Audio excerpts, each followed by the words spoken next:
Seigneur, ta parole est grande, elle demeure à jamais. Ta parole est infaillible, rien ne peut la supprimer.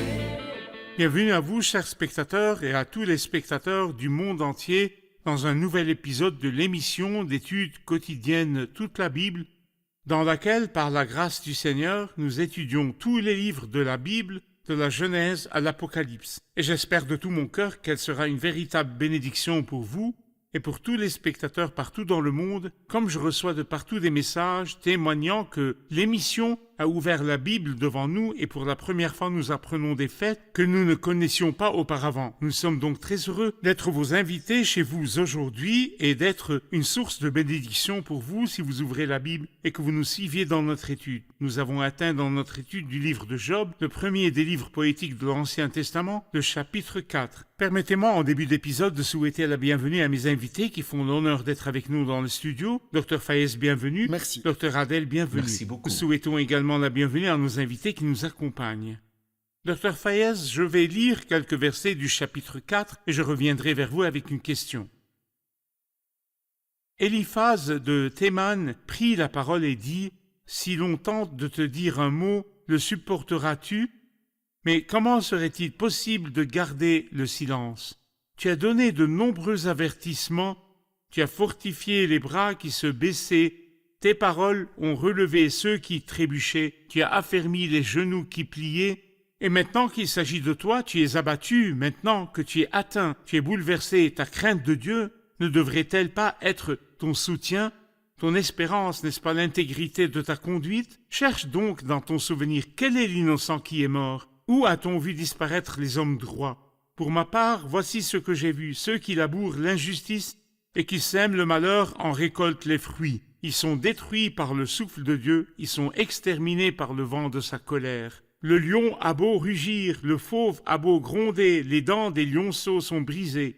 Le lion meurt faute de proie et les petits de la lionne se dispersent.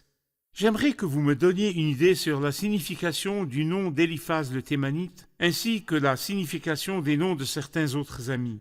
Eliphaz signifie Dieu est extrêmement puissant ou Dieu est de l'or pur. Bildad signifie le fils du conflit. Tsophar signifie l'oiseau qui gazouille.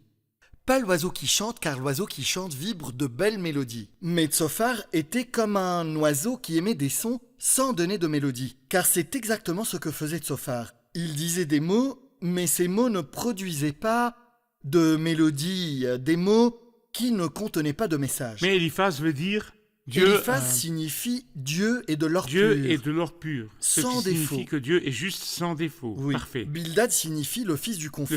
Le fils du conflit. C'est Exactement. Frère Adel, dans les versets que nous avons lus, Eliphaz le Thémanite a dit quelques mots sur lesquels nous devons vous poser une question. À quelle école appartient cette personne, Eliphaz, avec sa pensée et son analyse des événements de Job, et qu'a-t-il dit à ce sujet ? Eliphaz le Thémanite semble être le plus âgé de tous les amis de Job, et c'est donc lui qui a parlé en premier. Eliphaz, vu qu'il est le plus âgé, s'appuie sur l'école des expériences de vie. Au vu des contacts qu'il a eus au cours de sa vie pendant toutes ces années, il a acquis de l'expérience et il en est venu à appliquer ces expériences de vie à Job. Grâce aux paroles d'Eliphaz, la conversation a commencé avec une fausse décence. Il dit ainsi à Job au verset 1 du chapitre 4, « Si l'on tente de te dire un mot, le supporteras-tu ? Donc puis-je te dire quelques mots ?» Il n'a pas attendu que Job réponde, mais il a poursuivi la conversation. En résumé, ce qu'il voulait dire à Job était ce qui suit. « Job, dans le passé, tu as été une bénédiction pour les autres.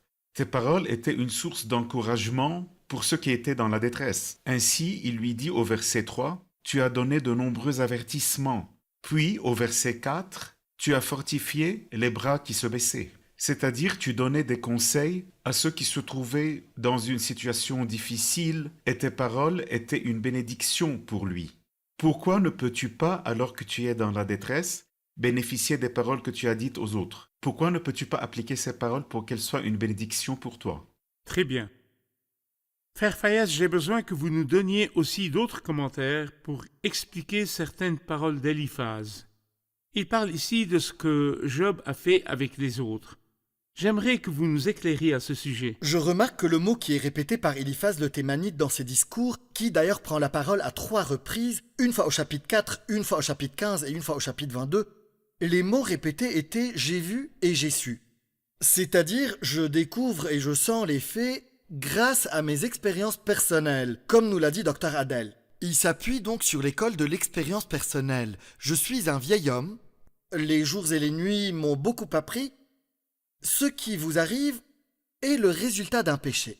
Cela n'arriverait à personne s'il n'avait pas commis un péché.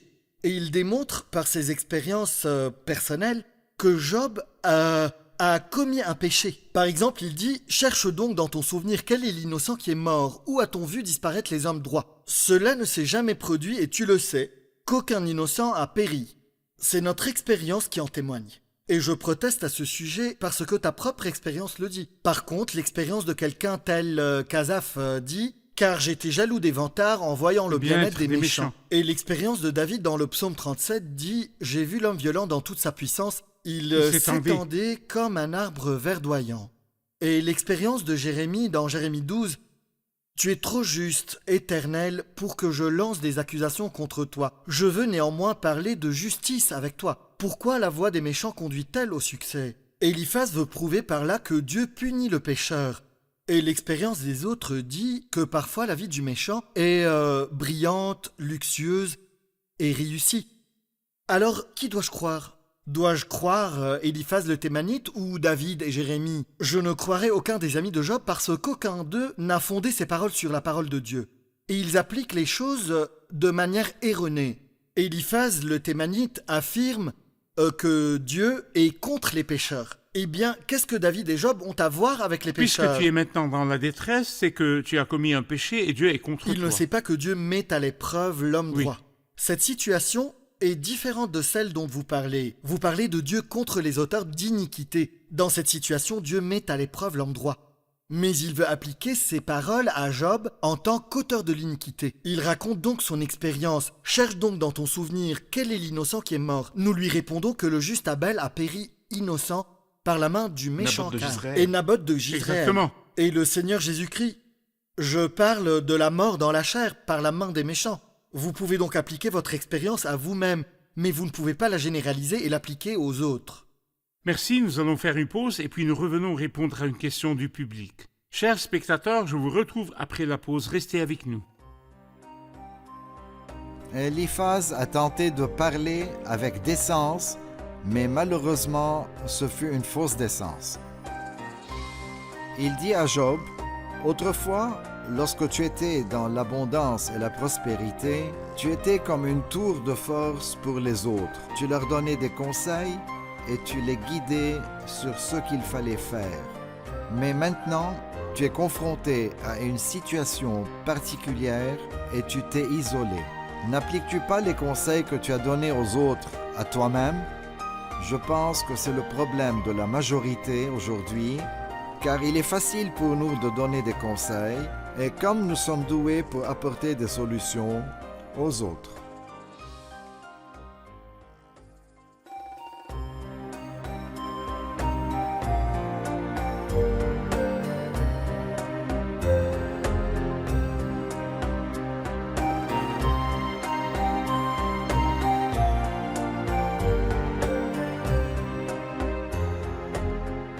Nous sommes de retour, chers spectateurs. Prenons une question du public.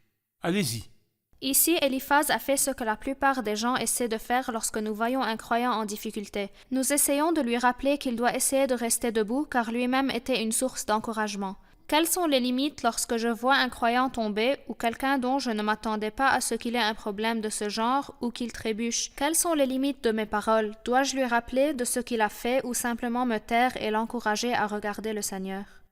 Que faire lorsque je rends visite à quelqu'un qui est tombé dans une telle épreuve? Quelles sont les limites de mes paroles? Que faire?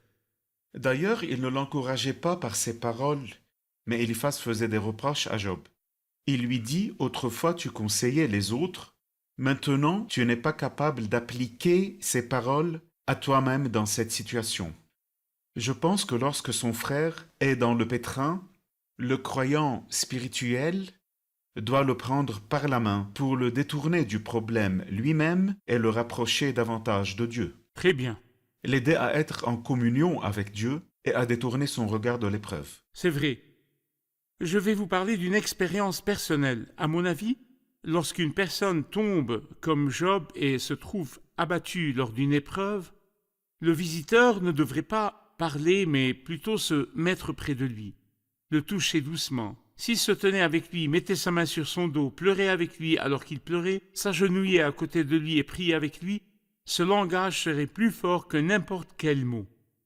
Agir, se lier, se toucher, et les pleurs et les larmes rapprochent les distances, et ensuite, si l'on parle, je prendrai mon frère et lui montrerai Dieu dans la scène devant lui. Il suffit que Dieu apparaisse dans la scène, comme la farine a été mise dans La marmite mortelle. Exactement, de cette manière, il n'y avait rien de mortel dans la marmite comme au temps d'Élisée. Je vais lire les versets à partir de 12 jusqu'à la fin du chapitre. Je reviendrai avec une question au frère Adel. Une parole est arrivée furtivement jusqu'à moi, et mon oreille en aperçut les sons légers. Au moment où les pensées sont agitées par les visions de la nuit, quand un sommeil profond tombe sur les hommes, j'ai été saisi de frayeur et d'épouvante, et tous mes os ont tremblé. Un esprit est passé près de mon visage, tous les poils de mon corps se sont hérissés. Quelqu'un se tenait là, je ne le reconnaissais pas. Une silhouette était devant mes yeux. Il y a d'abord eu un silence, puis j'ai entendu sa voix. L'homme pourrait-il être juste devant Dieu? Pourrait-il être pur devant celui qui l'a fait? Si Dieu ne peut faire confiance à ses serviteurs, s'il trouve des défauts chez ses anges, ce sera d'autant plus le cas pour ceux qui habitent des maisons d'argile, aux fondations posées dans la poussière et qui peuvent être écrasés plus vite qu'une mythe. Il suffit d'une journée pour les briser, ils disparaissent définitivement et personne n'y prête attention. Le cordage de leur vie est-il coupé? Ils meurent sans avoir acquis la sagesse. J'aimerais avoir votre commentaire, frère Adel, sur cette vision. Une parole est arrivée furtivement jusqu'à moi et mon oreille en aperçut les sons légers, etc. Quelle est cette vision? Il est évident que c'est une vraie vision. Eliphaz a vraiment vu cette vision, au point de raconter la vision avec ses petits détails.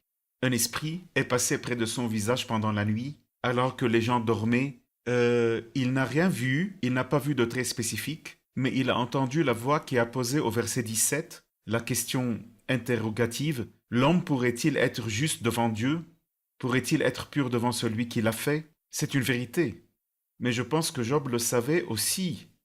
C'est-à-dire que Job savait que l'homme ne peut pas être plus juste que Dieu. C'est une vérité que Job connaît. Comme si Eliphaz utilisait cette vision pour offrir son expérience de vie dans la situation de Job. Mais en fait, c'est une vision qui n'aide pas du tout Job.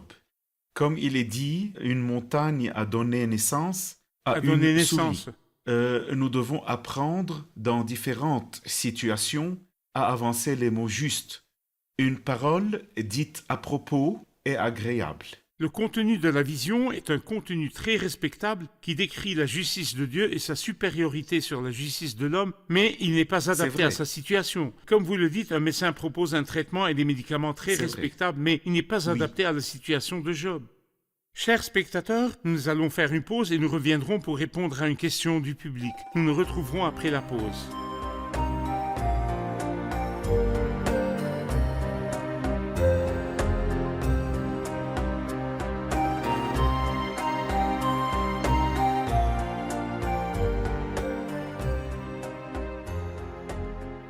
Nous sommes de retour, chers spectateurs, pour répondre à une question du public. Au verset 4, il dit « Tes paroles ont relevé ceux qui trébuchaient, tu as affermi les genoux qui pliaient. Et maintenant qu'il s'agit de toi, tu as battu. Maintenant que tu es atteint, tu es bouleversé. » J'ai eu l'impression qu'Eliphaz disait à Job « Tu ne sembles pas capable de réaliser ce que tu disais. » Cela signifie que lorsque quelqu'un n'est pas capable d'atteindre les principes spirituels ou les valeurs spirituelles élevées, il ne devrait pas encourager ses coreligionnaires à les atteindre? Doit-on se contenter de dire les choses que l'on a atteintes ou Vous voulez parler dire faire à ce qu'il dit et dire ce qu'il fait?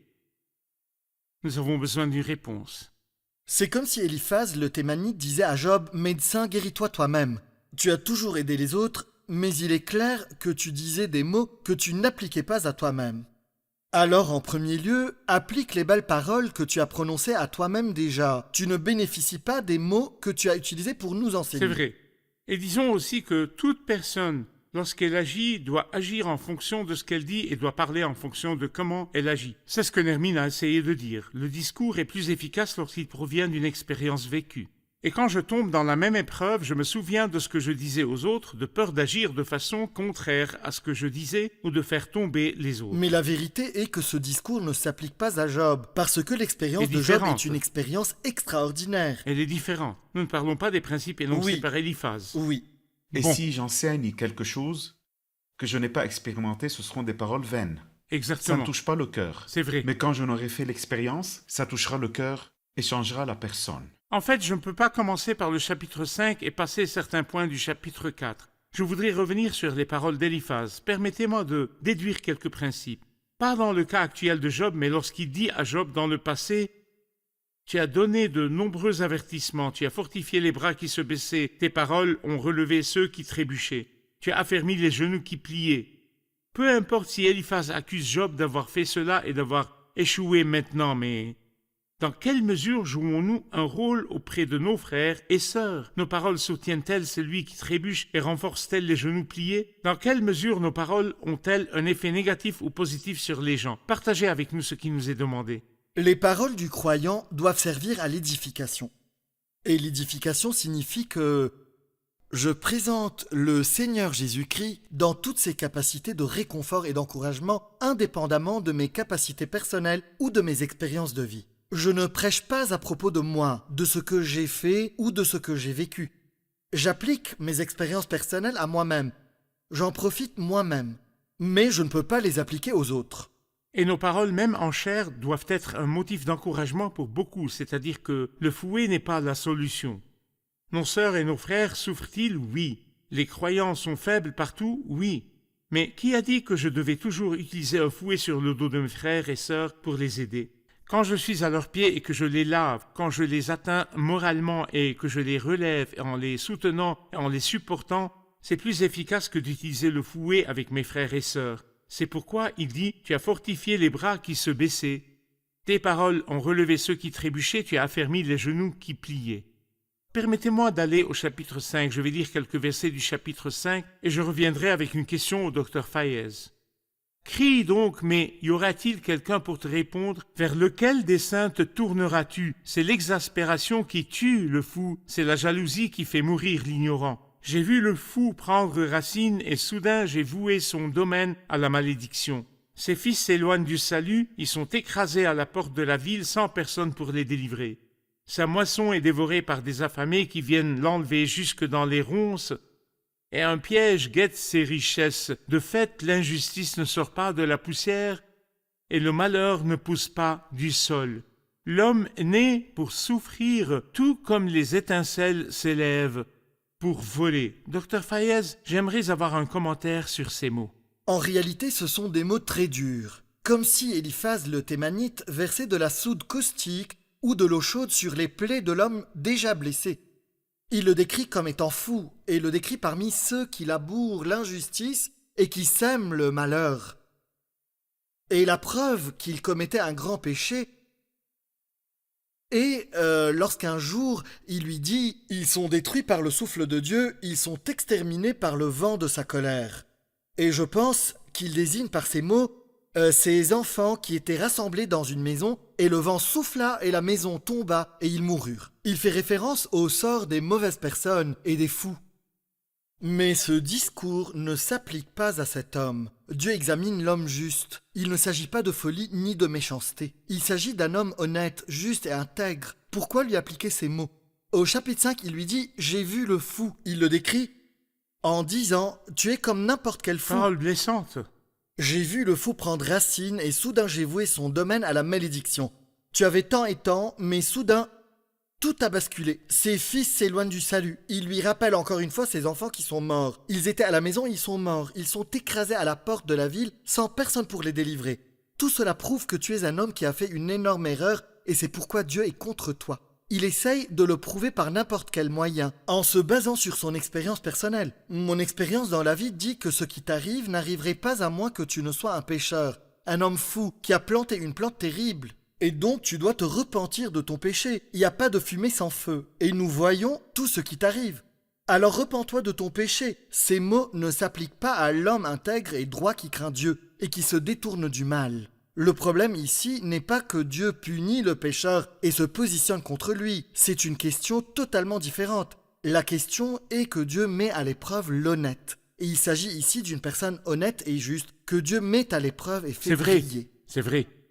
Dr. Adel, au verset 7, l'homme naît pour souffrir, tout comme les étincelles s'élèvent pour voler. Il semble qu'Éliphaz pose un principe général absolu. J'aimerais que vous me disiez ce que vous pensez du verset 7. Ces paroles sont-elles un principe général? Les paroles d'Éliphaz sont vraies à 100%. L'homme est vraiment né dans le malheur, tout comme les étincelles s'élèvent pour voler. Les gens qui vivent dans ce monde ont une apparence différente et parlent des langues différentes, sont de couleurs différentes, mais ils sont tous exposés à des calamités, à des difficultés, à des douleurs et à des larmes. Tous les hommes sans exception. Ainsi, l'homme est né dans les problèmes, tout comme les étincelles s'élèvent pour voler. Mais la question est pourquoi y a-t-il des malheurs? Pourquoi? Quelle est la raison de ces malheurs? Je pense que la cause principale des malheurs est le péché. Le jour où le péché est entré dans le monde, comme nous lisons dans Genèse 3, Dieu a dit que les résultats de l'entrée du péché dans le monde sont « Le sol est maudit à cause de toi, c'est avec peine que tu en tireras ta nourriture tous les jours de ta vie. Il te produira des ronces et des chardons. C'est à la sueur de ton visage que tu mangeras du pain. » Le péché est la cause des difficultés humaines. Quelle est la solution? C'est que l'être humain doit avoir une vraie relation avec Dieu. Car celui qui ne veut pas avoir une vraie relation avec le Christ vivra dans la tristesse.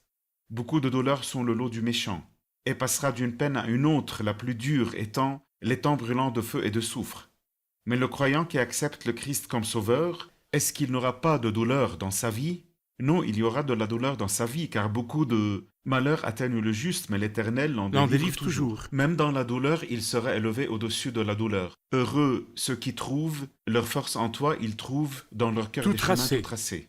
C'est vrai, parfait, très belle parole. Ainsi, les difficultés sont liées au péché et l'homme est né avec le péché.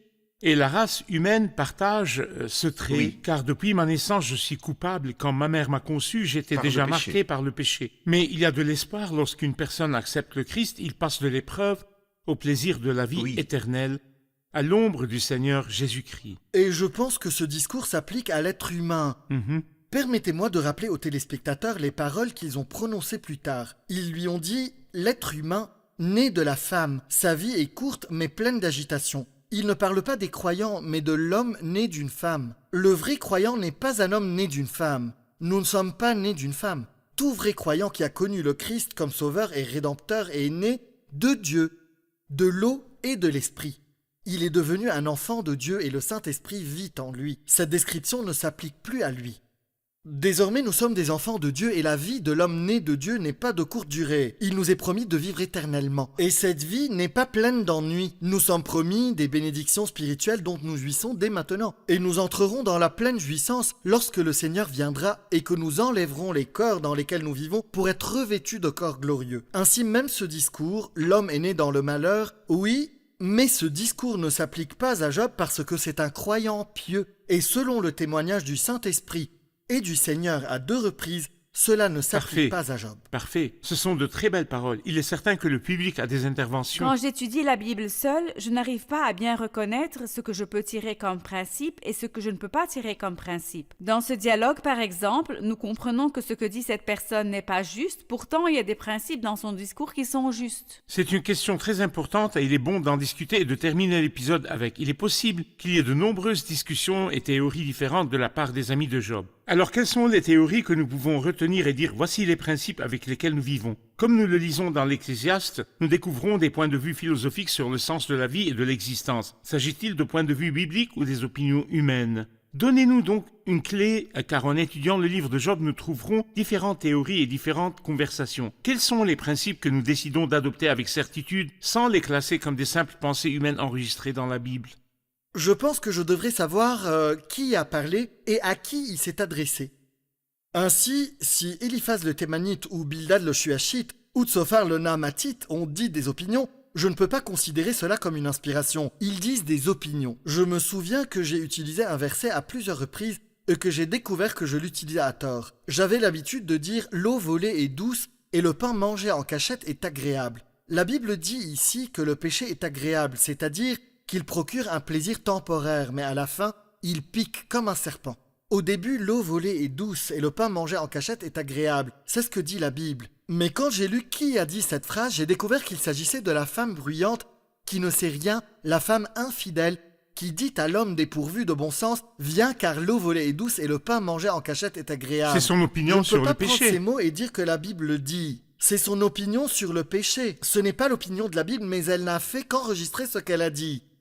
Il y a une différence entre les paroles des gens enregistrées par l'inspiration du Saint-Esprit et l'inspiration du Saint-Esprit. Ainsi, lorsque Eliphaz dit quelque chose, il ne s'agit pas d'une inspiration. Les paroles d'Eliphaz le Thémanite sont enregistrées. L'inspiration les inclut. Il faut savoir que l'inspiration biblique, Oui. l'inspiration divine, comprend des déclarations directes de Dieu, les opinions de Dieu, les révélations de Dieu et les opinions humaines que la Bible a enregistrées en tant qu'inspiration. L'Écriture les enregistre pour inclure les opinions humaines dans ces C'est questions. vrai. Mais la Bible contient des révélations divines Je enregistrées ne dans le construirai livre. donc pas mon apprentissage sur les Tout à fait. opinions Oui, d'Eliphaz de j'accepte tout Thémanite. ce qui correspond au reste de la Bible en général. Exactement. Et Exactement. cela nous permet aussi d'étudier la Bible en tant qu'une seule unité. Je veux dire, ne nous limitons pas à certaines parties parce qu'il est possible que cette partie corresponde à ses paroles et sa philosophie de vie. La philosophie de cette personne dans la vie, son point de vue sur la vie. Et nous savions que ce type avait tort. Mais quand nous étudions tout le livre, nous apprenons que Dieu a laissé les contradictions nous dire à quel point les amis de Job étaient mauvais et à quel point Dieu était honnête. C'est ainsi que toute l'histoire s'est achevée. Ainsi, pour comprendre une partie, nous devons lire toutes les autres parties et comprendre le contexte des mots et des opinions. Cela est également important dans la vie pratique de nos jours. La Bible apporte un enseignement sur un certain sujet, mais quelqu'un me dit « j'ai ma propre expérience ». D'accord, mais la Bible dit qu'il n'y a pas de telle expérience. Mais moi, j'en ai eu l'expérience. Non, je vais demander Je à la vais Bible. demander à la Bible. Mais quelqu'un me dit « j'en ai fait l'expérience ». Avec tous mes respects pour vous, il se pourrait que vous soyez trompé, que vous soyez fait des illusions, mais Les je croirais la expériences Bible, existent, je les ne croirais sentiments pas sont votre changeants, expérience. mais la Bible est constante et ne change jamais. Je vous remercie, que le Seigneur Merci. vous bénisse. Nous poursuivrons notre discussion dans le prochain épisode. C'est pourquoi, chers spectateurs, si vous traversez une situation difficile et ceux qui vous entourent ne vous comprennent pas et peuvent se méprendre sur vous, sachez que seul Dieu vous voit. Il connaît vos sentiments et peut vous rejoindre et vous encourager. Ouvrez seulement votre cœur. Je vous retrouverai dans le prochain épisode. Que Dieu soit avec vous.